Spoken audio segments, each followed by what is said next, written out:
Boa noite, pessoal. Vamos hoje assistir a uma palestra que trata de um assunto muito bom, muito contemporâneo e que faz pensar no futuro da gente. Silvio, o palestrante, vai falar sobre transição planetária, as evidências e as previsões desse assunto. E, para tanto, vamos fazer a prece para passar a palavra para Silvio. Pedimos a todos que entrem em prece. Pai nosso, que estás no céu, santificado seja o vosso nome. Venha a nós o vosso reino, e seja feita a vossa vontade, aqui na terra como no céu. O pão nosso de cada dia nos dai hoje. Perdoai as nossas ofensas, assim como nós perdoamos a quem nos tem ofendido. Não nos deixeis cair em tentação, mas nos livres do mal, e assim seja. E assim passamos a palavra a Silvio. Boa noite, meus irmãos. Sejam todos bem-vindos ao nosso encontro. E na noite de hoje,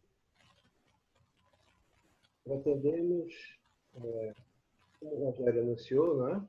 Vamos conversar na noite de hoje a respeito da transição planetária, evidências e previsões que nós podemos ter observado. E como questão inicial, não é? Nós perguntamos quais evidências e previsões poderíamos identificar para o nosso período de transição. Essa é uma pergunta muito natural, que muitos fazem. E nós não poderíamos iniciar essa fala da noite de hoje, nossa, né? Senão começando com as próprias palavras do Mestre Jesus, que há cerca de 2000 anos atrás já nos anunciou a nova era. Está lá no Evangelho de João, capítulo 14, versículos 1 e 2. E disse Jesus: Não se turbe o vosso coração. Credes em Deus, credes também em mim. Na casa de meu Pai há muitas moradas. Se não fosse assim, eu vos teria dito, pois vou preparar-vos o lugar. Com essas palavras de Jesus, nós entendemos, não é? Ser o universo a casa do Pai. E as diferentes moradas são os mundos no espaço infinito. Isso já é entendimento comum e compreendido pela maioria de nós. Porém, o lugar que Jesus nos anuncia que iria nos preparar, muitos entendem como sendo a Terra, mas um lugar circunscrito da Terra. Muitos entenderam também ser esse lugar como um estado da alma, não é? Um sentimento, uma condição existencial de compreensão de vida, uma percepção que a criatura humana poderia ter a respeito do que Jesus nos sugere. Entretanto, um ser divino, não é? Apropriou-se das palavras possíveis ao entendimento e compreensão nossa, que na época, talvez, ou melhor dizendo, certamente, não seríamos capazes de alcançar ou compreender que o planeta iria passar por um momento de transição e que em toda a Terra seríamos, não é, um planeta onde existiria-se basicamente o sentimento da realidade cristã. Por isso, as palavras de Jesus, durante muito tempo, foi interpretada, segundo ao entendimento de alguns, como sendo apenas um lugar de estado, né? de sentimento, de compreensão do que o homem poderia ter a respeito da vida, não passando apenas de uma ideia filosófica, né, que poderia sugerir ou ter sugerido o Mestre Jesus. Por isso, hoje, graças ao advento do Espiritismo, já podemos compreender ser esse lugar que Jesus nos prometeu, se não outro do que a própria Terra, esse mais evoluído, mais desenvolvido e preparado para a condição existencial na medida que a humanidade evoluísse. E aqui nós temos a classificação dos mundos segundo a doutrina espírita, para podermos entender mais adequadamente as palavras de Jesus. O Espiritismo nos dá a notícia de que os mundos, basicamente, se dividem na seguinte classificação.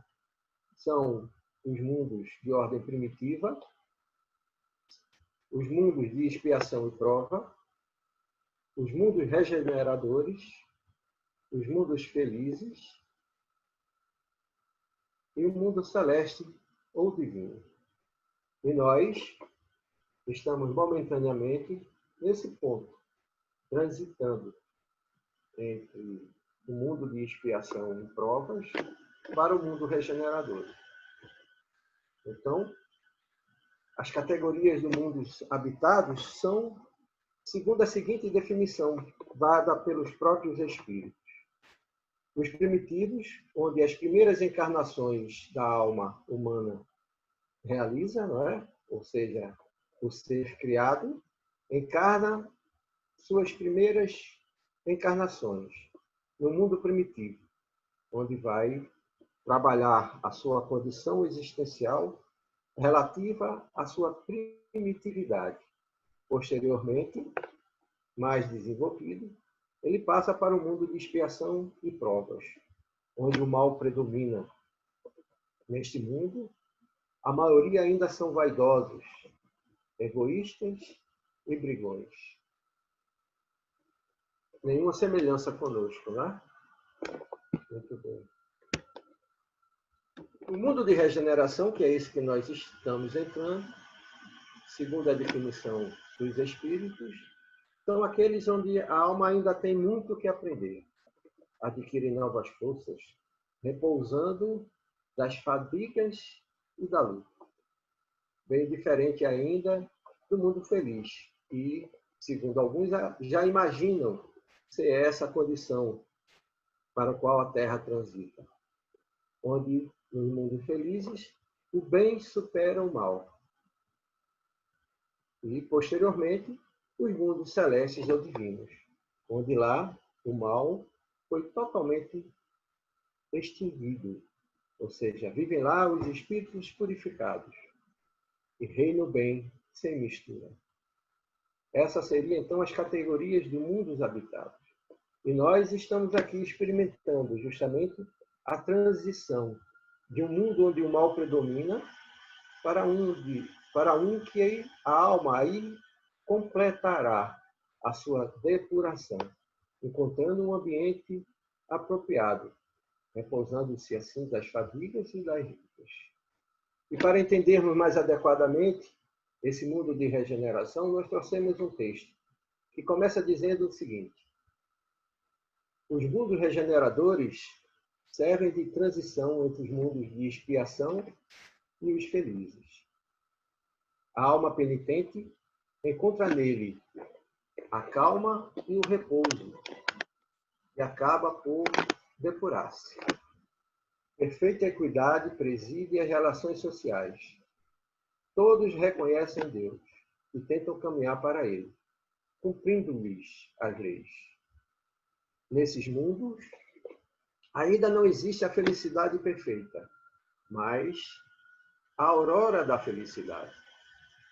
Ou seja, no mundo de regeneração, teremos a perspectiva da realidade que encontraremos no dia que nos tornarmos desprovidos da maldade interior, ou seja, a felicidade propriamente dita. Lá o homem ainda é de carne, por isso as vicissitudes que libertos só se acham os seres completamente desmaterializados. Ou seja, o homem só será plenamente feliz quando não estiver ligado, não estiver voltado ainda para o sentido material, para a vida material. Essa, aliás, com que nós abraçamos na nossa realidade existencial. Ainda tem que suportar provas, porém, sem as angústias da expiação, comparados à terra, tanto ditosos, e muito entre vós se alegrariam em habitá-los, pois eles representam a calma após a tempestade, a convalescência após a moléstia cruel.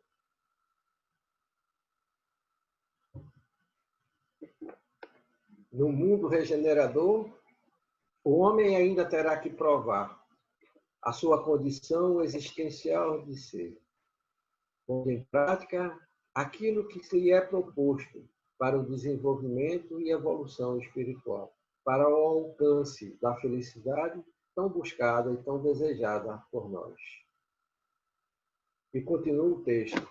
Mas, nesses mundos, ainda falível é o homem, e o espírito do mal não perdeu completamente o seu império. Não avançar é recuar. E, se o homem não firmar-se bastante na senda do bem, pode recair nos mundos de expiação, onde então novas e mais terríveis provas o aguardam. Palavras de Santo Agostinho, que está no capítulo 3 do Evangelho segundo o Espiritismo, comunicação dada no ano de 1862, em Paris. Então, como bem diz Santo Agostinho, não avançar é recuar. O mundo continuará evoluindo, como as pessoas também. Aquele dentre nós que não buscar acompanhar a evolução dos tempos, a evolução da vizinhança que lhe rodeia, estará recuando em direção à sua própria vida. E essas palavras vão de encontro justamente às palavras de Jesus, que está em Mateus, capítulo 25, versículo 29, onde Jesus diz: porque a qualquer um que tiver será dado, e terá em abundância, mas ao que não tiver, até o que tem ser-lhe-á tirado. Não avançar é recuar, tal qual o servo infiel da parábola, que enterrou debaixo do chão, na terra, o talento dado pelo seu senhor, para que pudesse evoluir e desenvolver.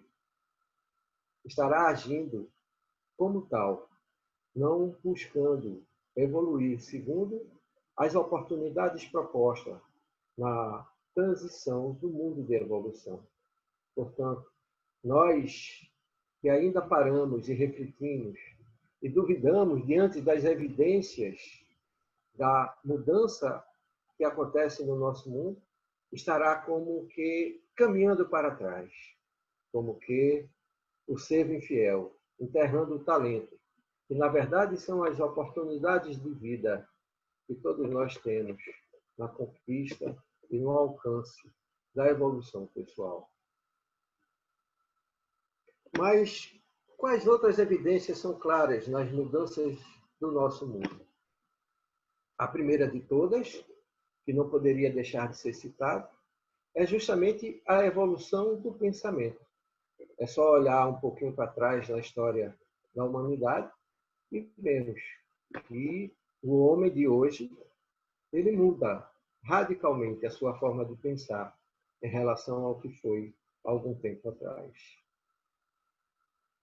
E indo de encontro, aliás, justamente é o que os espíritos nos propõem. A forma nada vale, o pensamento é tudo.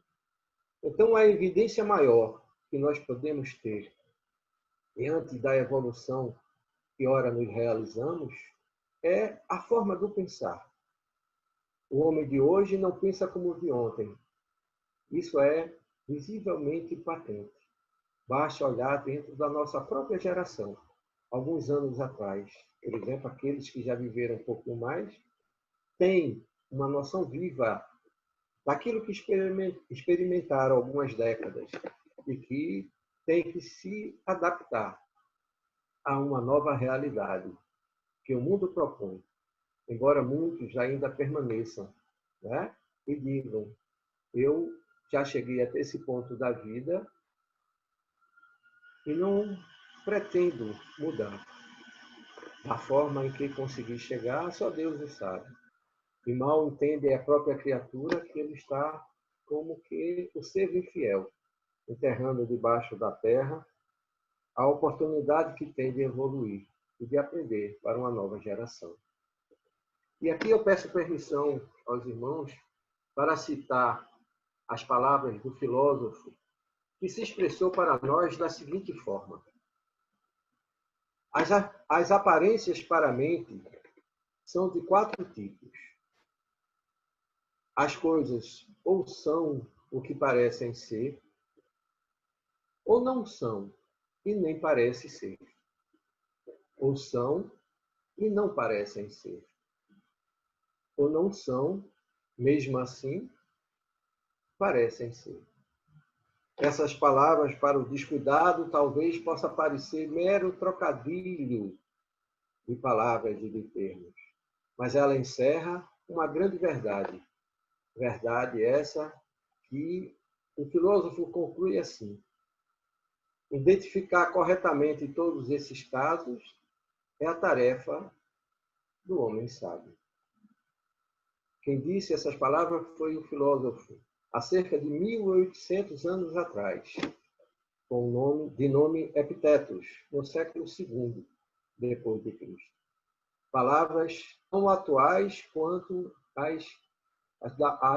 a época em que foi pronunciada, há cerca de 1800 anos atrás. Então, o homem vive a sua realidade segundo aquilo que parece ser, sem muitas das vezes dar a atenção devida àquilo que efetivamente é. Todos veem o que parece ser. Entretanto, poucos sabem o que realmente é, mas simplesmente porque não busca. Qual servo infiel, não é? Enterra debaixo da terra a oportunidade de pesquisar, de aprender, de evoluir, de desenvolver a condição de existir que lhe é proporcionada. Como, por exemplo, a própria doutrina espírita, que é dada como veio de esclarecimento. Para muitos, mera oportunidade religiosa de orar e de adorar. Muito bem. Uma questão muito interessante entre nós mesmos, espíritas, é a questão do Brasil ser coração do mundo, pátria do Evangelho. Muitos questionam, seria o Brasil realmente coração do mundo, pátria do Evangelho? Entrando na nova era, nos encontramos com tantas misérias, escândalos e tantas desordens, não é? Tanta violência, tanta agressividade, tanta dificuldade que o homem ainda passa a experimentar, tanta maldade.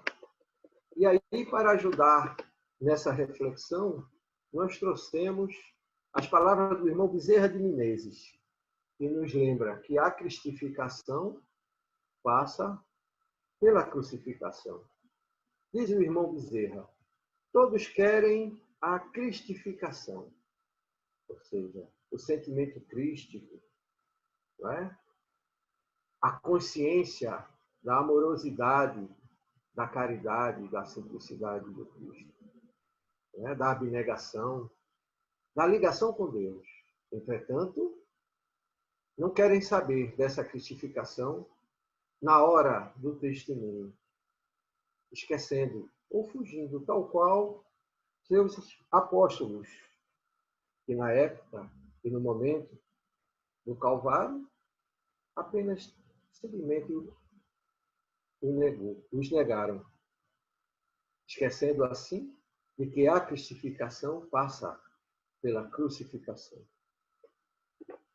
Trouxemos também as palavras do Espírito Emmanuel, que se pronuncia da seguinte forma: querem privilégios para a pátria do Evangelho, quando o seu fundador viveu na pobreza, cerca de doentes e necessitados de toda ordem, experimentou toda sorte de vicissitudes e perseguições para ser supliciado, quase abandonado pelos seus amigos mais próximos, e morrer crucificado entre dois ladrões? Continua Emmanuel. Não esqueçamos que o fundador do Evangelho passou toda sorte de provações, padeceu o martírio da cruz, mas depois ele a largou e ressuscitou para a vida imortal. Esse deve ser o roteiro da pátria do Evangelho. Um dia, haveremos de ressuscitar das cinzas em nosso próprio sacrifício para demonstrar ao mundo inteiro a imortalidade gloriosa. Desempenhar o seu papel de pátria do Evangelho, exemplificando o amor e a renúncia, o perdão e a compreensão espiritual perante os povos. Essa deve ser a atitude daquele que abraça, daquele que se intitula ser espírita, daquele que busca, não é, vivenciar ou aprender a pôr em prática os ensinamentos do Cristo. E nós não poderíamos deixar de trazer também as palavras de Humberto de Campos, que é o autor espiritual da obra Brasil, Coração do Mundo, Pátria do Evangelho. Diz Humberto de Campos, através de Chico Xavier: podem as inquietudes da terra separar, muitas vezes, os trabalhadores humanos no seu terreno de ação. Mas a sociedade benemérita, onde se ergue a flâmula luminosa, Deus, Cristo, amor e caridade, essa permanece no seu posto de paz e de esclarecimento.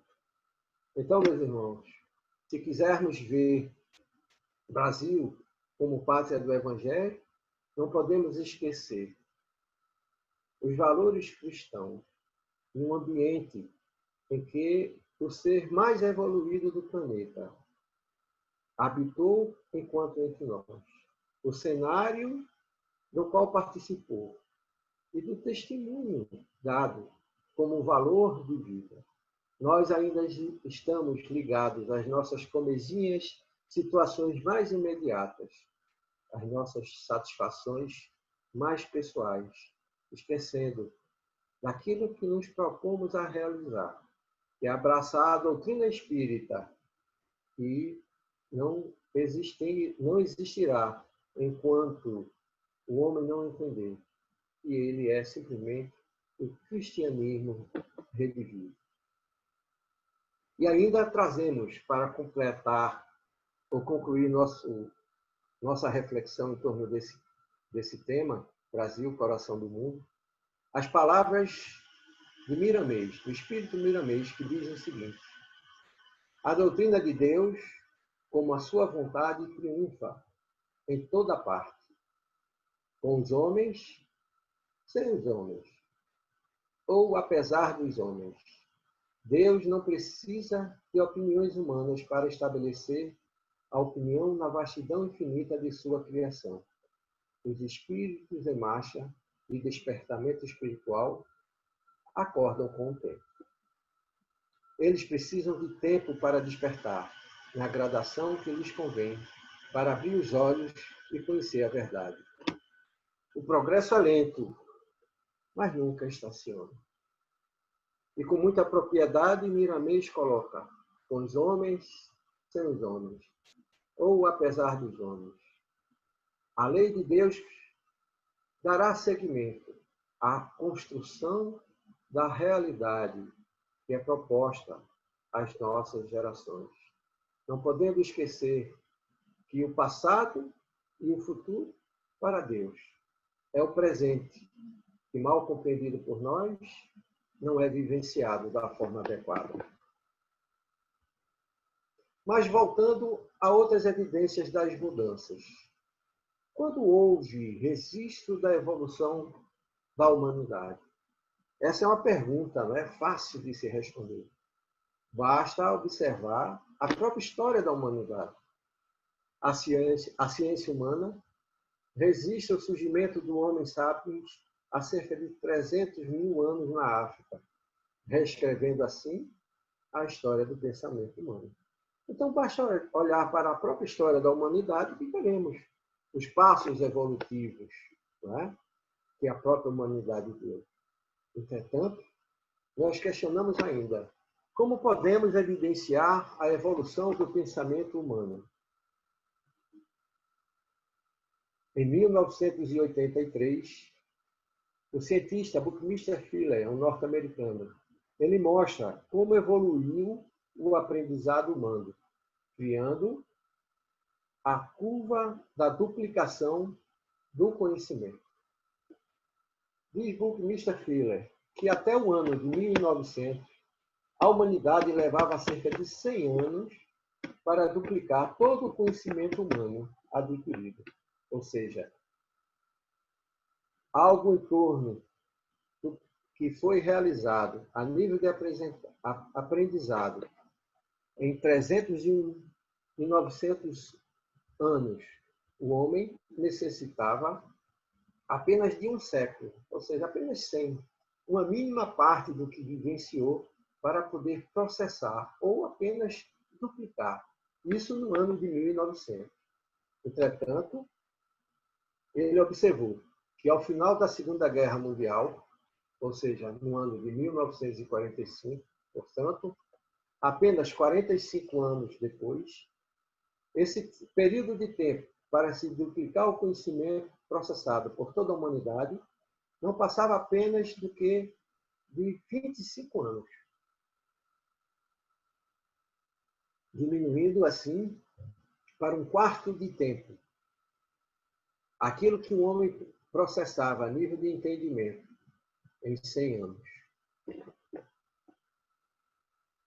Porém, em 2018, observou-se que era necessário apenas 18 meses. Observem como é ascendente a curva realizada pela linha vermelha, indica a duplicação do conhecimento humano. Há pouco mais de 70 anos, o homem passava a realizar em 1 ano e meio aquilo que precisava de um século. Entretanto, a curva não para aí. Em 2020, houve previsões que, devido à internet, o homem necessitará apenas de 12 horas para processar aquilo que, em 1900, né, processava em um século. E aqui nós temos a curva da duplicação do pensamento humano. Na década de 80, estimou-se que o conhecimento humano dobrava a cada século. Ao final da Segunda Guerra Mundial, o conhecimento dobrava a cada 25 anos. Em 2018, o conhecimento dobrava a cada 18 meses. E em 2020, segundo as estimativas da IBM, que é uma gigante da tecnologia, sustentou que até essa data o conhecimento dobraria a cada 12 horas. E aqui nós temos um quadro que exemplifica a relação da evolução da humanidade a nível tecnológico em relação ao tempo. Observem como é próxima do eixo dos tempos, ou do tempo, não é? A vida da humanidade na pré-história e na história pós essa época. Na pré-história é o período, não é, compreendido que acompanha o surgimento e desenvolvimento da humanidade, antes que fosse criada a primeira forma de escrita. Posteriormente, à pré-história, nós temos a Revolução Agrícola, pelo menos a primeira, que aconteceu há cerca de 10.000 anos antes de Cristo, no período neolítico, ou seja, na época da pedra lascada. Nessa época da história, os homens migraram do sistema de caça e coleta para a agricultura. Então, nós temos aí, nesse ponto, um ano de 1900, mais ou menos, não é? Segundo o eixo dos tempos, demonstramos que, na nossa história, o ano de 1900 estaria mais ou menos situado nessa situação, nesse ponto, e aponta a seta branca, ou seja, 301.900 anos. E aqui nós temos o ano de 1760, onde ocorreu a Revolução Industrial. Nesse período, houveram mudanças, né, que aconteceram na Europa nos séculos XVIII e XIX, cuja principal particularidade foi a substituição do trabalho artesanal pelo assalariado, com o uso das máquinas. Observem como muda a partir do momento do início da Revolução Industrial, a curva de ascendência da evolução do pensamento, da evolução tecnológica, da evolução da humanidade. E, posteriormente, a Revolução Industrial, onde a curva simplesmente dá um pico, vai lá para cima. E essa revolução está em pleno curso, impactando todos os setores industriais: comércio, saúde, energia, educação, serviços e agricultura. A temática atinge o topo dos planos estratégicos de todas as organizações, com a introdução de novas tecnologias, como inteligência artificial, nuvem, internet das coisas, entre outras. Então, fica evidente, não é, na história da própria humanidade, o processamento da evolução, não é, que não poderia ser de outra forma, através do pensamento humano. Na medida que evolui em pensamento, evolui em humanidade. Então, resumindo, o que propõe a curva da duplicação do conhecimento é dizer que aquilo que o homem realizava, processava, conquistava a nível de conhecimento em um século, né, passou a realizar em apenas 12 horas, na década de 2020. Ficando assim contundentemente evidenciado a transformação do pensamento humano. Não pode um homem recuar, não pode um homem parar e achar que pode esperar os acontecimentos das coisas. Como o próprio Santo Agostinho diz, parar é recuar na evolução humana. E aí nós perguntamos, poderia o homem sozinho realizar a duplicação do conhecimento de tudo o que fez em 300.000 anos em poucas horas? Transforma-se a humanidade ou ainda simplesmente parece ser? Sim, essa pergunta é cabível, porque muitos acham que o homem apenas processa a sua evolução natural, como que um crescimento vegetativo. E quando nós olhamos a curva da evolução da humanidade, nós vemos que a pré-história, né, e a história contemporânea passada, né, das gerações passadas, estão muito ligadas ao eixo dos tempos, coisa que inversamente proporcional acontece nos dias de hoje. Na medida que evolui o homem, evolui o seu pensamento. Na medida que o homem não evolui em pensamento, ele fica preso ao eixo dos tempos, aguardando que as coisas ocorram. E aqui nós temos algumas revelações espíritas e evidências existentes para o período de transição. Em 1857, nós temos a revelação do mundo espiritual, com a publicação do Livro dos Espíritos. E aqui nós queremos demonstrar que há distintos degraus de mudança para esse período de transição. Pelo menos nos 300 anos que temos notícia do acontecimento dessa transição planetária. E aqui sugerimos aos irmãos que compreendam que 300 anos é o que é para nós percebido, tido notícia, porque para a espiritualidade nós sabemos que a questão temporal transcende ao que o homem, né, compreende como forma de acontecimento das situações e das coisas. Então, nós temos que a primeira revolução aconteceu ainda, né, no século XVIII, que foi a Revolução Social e Política, com a independência dos Estados Unidos da América, em 1757. E por coincidência ou não, nós sabemos que coincidência não existe, ocorreu na mesma época da publicação do Livro dos Espíritos. E a Revolução Francesa, que ocorreu em 1789 a 1799. E, posteriormente, as colônias espanholas nas Américas, terminando no século XIX, com a independência do Brasil. Ou seja, essa primeira revolução social e política diz respeito justamente à mudança, não é? Com o início do fim dos feudos, dos reis, dos imperadores e da corte, que eram os que ditavam como deveria ser o mundo. E aí, a humanidade, o povo, não é?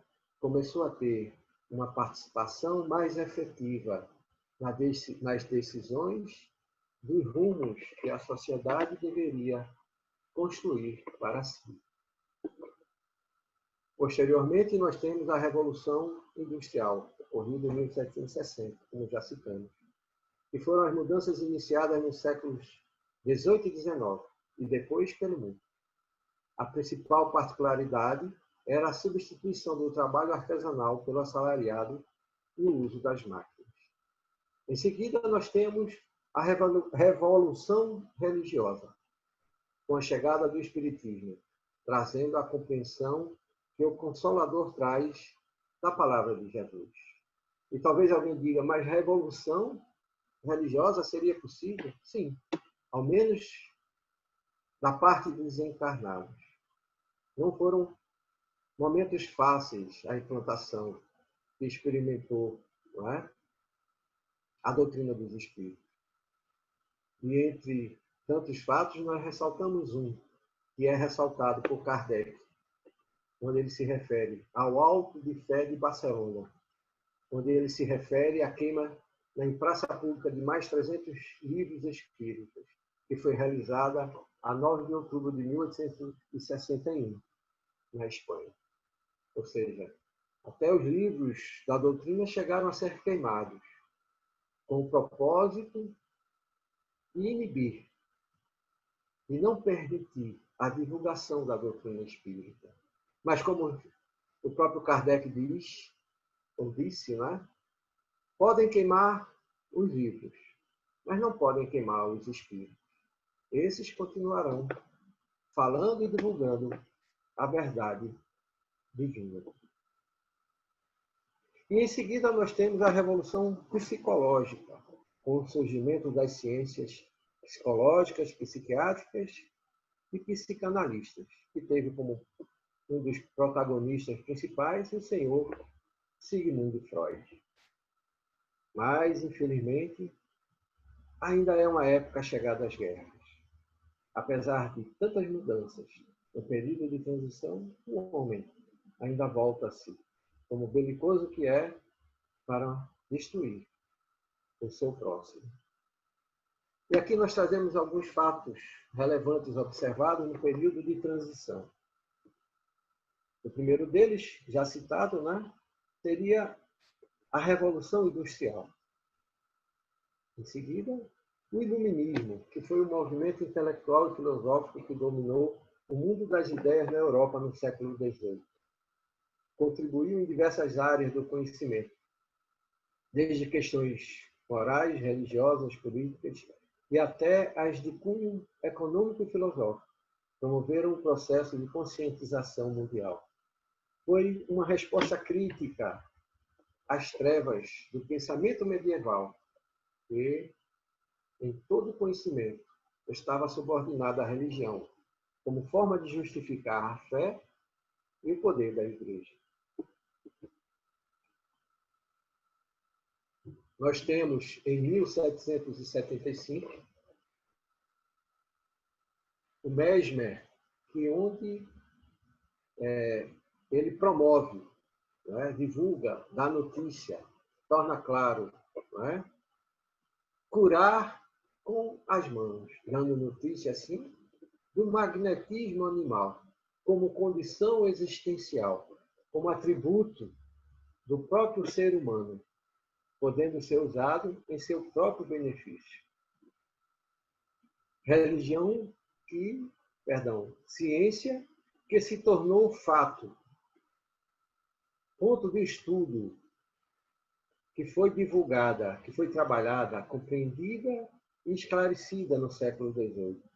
Lamentavelmente, por interesses de alguns, o magnetismo foi como que enrustido, submetido ao silêncio e não divulgado para não atingir, para não influenciar os interesses de alguns homens de ciência. E na época já era definido o magnetismo como o desenvolvimento orgânico das forças implantadas na natureza humana. Ele não é novo, de acordo com sua essência e seus fenômenos. Podem ser historicamente vistos em todos os séculos. Ou seja, se tivermos o cuidado de buscar conhecimento a respeito do magnetismo, vamos encontrar por toda a história da humanidade, assim como também muitos outros fenômenos ligados à mediunidade. Em 1857, pois, com o lançamento do Livro dos Espíritos, e o nascer da doutrina dos Espíritos, declara Kardec magnetismo e espiritismo serem ciências irmãs. Aliás, nós poderíamos dizer que o conhecimento do magnetismo possibilitou ao homem melhor compreender a existência do mundo espiritual. Não que esse dependesse do magnetismo para poder se fazer presente, mas ao conhecimento do homem, ele necessitava já começar a transcender a materialidade que prendia o homem e que o inibe até hoje na transição do mundo material para o mundo espiritual. Kardec nos dá a notícia da existência de seres extraterrestres, inclusive divulgando, publicando uma conversa com um habitante de Júpiter, que para aqueles que quiserem ler, está lá, na Revista Espírita de 1858. Ressaltamos, então, em 1945, o fim da Segunda Guerra Mundial. E talvez alguém pergunte, mas Silvio, o que é que tem a ver a Segunda Guerra Mundial com o período de transição? Ela tem tudo a ver, pois essa guerra, inclusive, foi anunciada, foi prevista pelos próprios espíritos. Está lá no livro A Caminho da Luz, trazido pela mediunidade de Francisco Cândido Xavier, ditado pelo Espírito Emmanuel, que se pronuncia da seguinte forma: as guerras russo-japonesa europeia de 1914 e 1918, portanto, a Primeira Guerra Mundial, foram pródromos de uma luta maior, que não vem muito longe, ou seja, já anunciando a Segunda Guerra Mundial, e dentro da qual o planeta alijará os espíritos rebeldes e galvanizados no crime, que não souberam aproveitar a dádiva de numerosos milênios no patrimônio sagrado do século. Isso está no capítulo 24 do livro A Caminho da Luz. Esse livro foi publicado simplesmente em 1938, um ano antes, perdão, ao início da Segunda Guerra. Portanto, prevista foi a Segunda Guerra pelo Espírito Emmanuel, no livro A Caminho da Luz. Guerra que começou em 1º de setembro de 1939 e foi até o dia 2 de setembro de 1945. Posteriormente à data de 1945, nós ressaltamos a data de 1969, que é justamente o início da data limite. Data limite que foi pouco compreendida, mal entendida por muitos, pouco pesquisada ou estudada pela maioria de nós. A data limite tem a ver também justamente com a comunicação trazida pelo Espírito Emmanuel no livro A Caminho da Luz, ainda no capítulo 24, no ano de 1938, onde anuncia Emmanuel da seguinte forma: nos espaços mais próximos da Terra, era grande a movimentação a favor do restabelecimento da verdade e da paz, a caminho de uma nova era. Com esse objetivo, uma nova reunião da comunidade das potências angélicas do Sistema Solar, da qual Jesus era um dos membros, seria realizada. Ou seja, Emmanuel nos dá a notícia, já no ano de 1938, que as potências angélicas em torno do planeta Terra, ou seja, os espíritos superiores, né, que coordenam a vida no espaço ao redor da Terra, nos planetas circunvizinhos da Terra, andavam preocupados, né, com os acontecimentos e o rumo que a humanidade dava à sua existência nesses anos. E nos informa Chico que no ano de 1971, que tal reunião havia ocorrido, justamente no ano de 1969, cuja conclusão da reunião foi a seguinte: se não entrarmos numa guerra de extermínio nos próximos 50 anos, então podemos esperar realizações extraordinárias da ciência humana. Então, a espiritualidade superior dava um prazo à humanidade terrestre para poder se endireitar, podemos dizer assim, se ajustar a uma realidade existencial mais adequada à divina criação que nos deu a oportunidade de existir no orbe.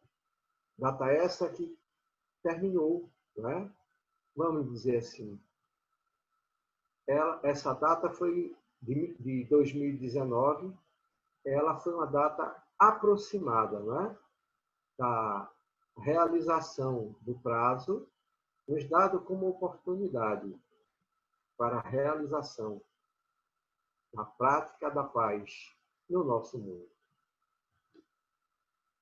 E o início da nova era se dará justamente no ano de 2057. Mas por que 2057?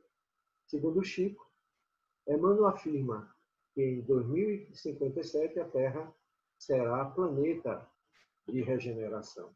Então, esse será o início da nova era, mais ou menos em 2057, onde predominará as pessoas voltadas para o bem.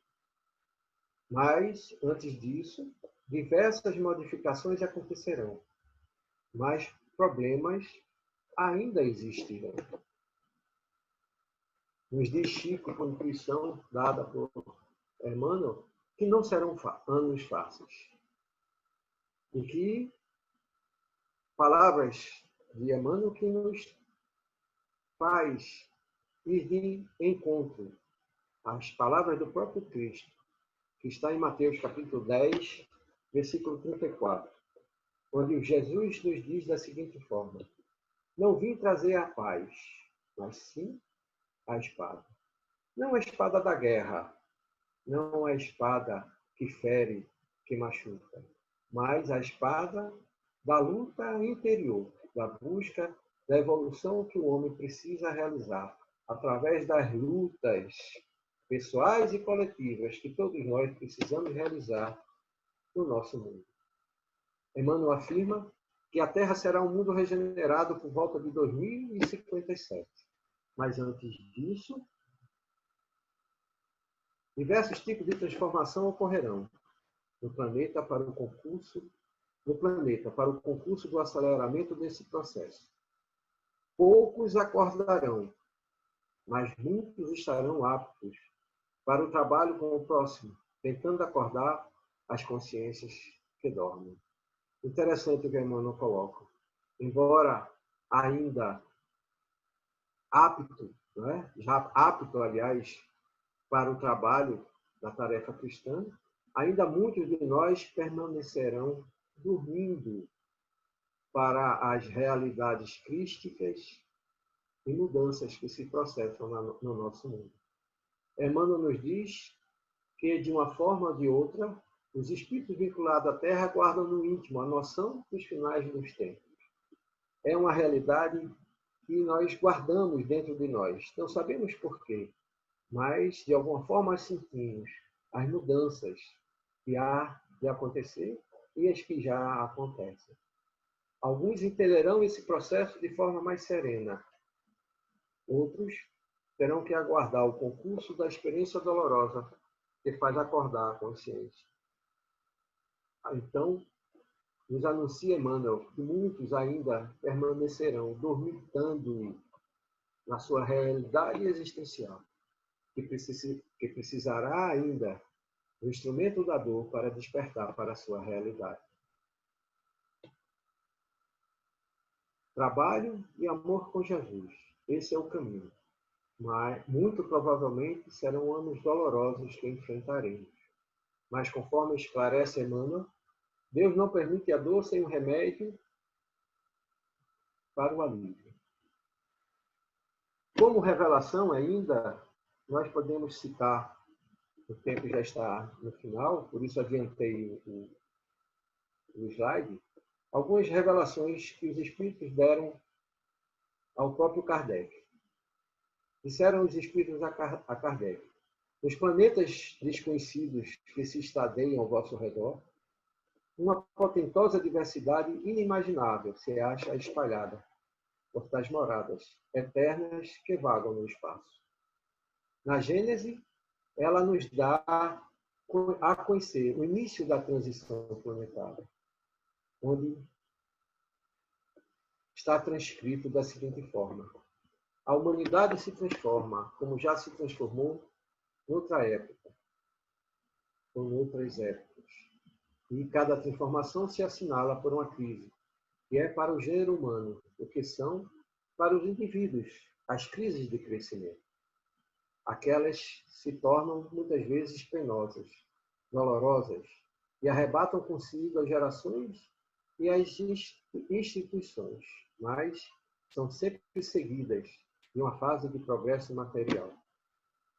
A humanidade terrestre, tendo chegado a um desses períodos de crescimento, está em cheio, há quase um século, no trabalho de sua transformação, pelo que a vemos agitar-se de todos os lados, presa de uma espécie de febre, como que a impeli-la por invisível força.